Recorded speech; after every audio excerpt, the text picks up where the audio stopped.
Today's top story comes from Morbi in Gujarat, where the tragic collapse of a bridge has seen more than 130 people dead. Politics predictably will play out because it is Gujarat and it's election season. Rahul Gandhi, to his credit, has said he doesn't want to take any questions on Morbi. He doesn't want to politicize it. But let's be clear, there are enough people in the opposition today raising questions that go right up to Prime Minister Modi, recalling a speech that the Prime Minister made in 2016 when a bridge collapsed in Kolkata, where the Prime Minister suggested this was an act of fraud, not just an act of God. And even if it was an act of God, it was a message to the Mamata Banerjee government that the time had come to go, to quit. And the people were tiring of the Mamata government. Now, that has been used politically.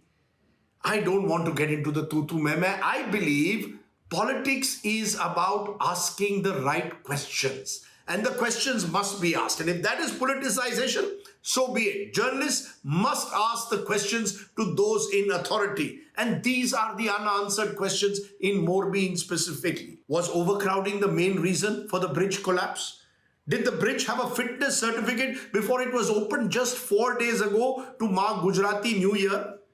Did the private operator seek to make a quick buck by selling tickets at the cheapest price that he could and pack in the crowds? Why wasn't sufficient security and safety systems in place?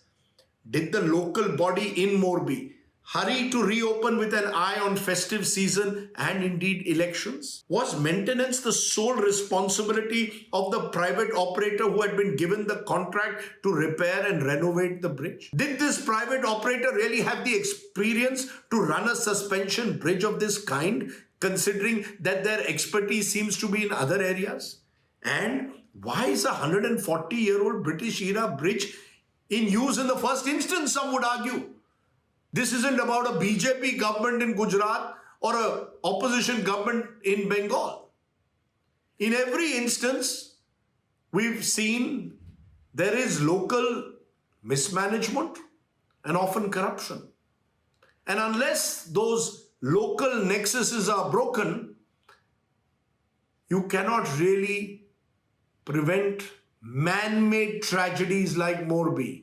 And I use the word man-made here very specifically because let's be clear, it is utter criminal negligence on the ground, the local level maladministration and corruption that is often responsible for such tragedies.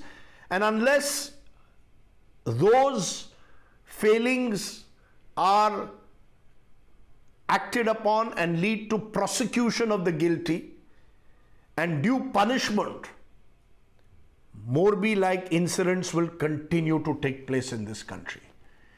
That is what is the responsibility of the political class, be it in Gujarat or in any other part of the country.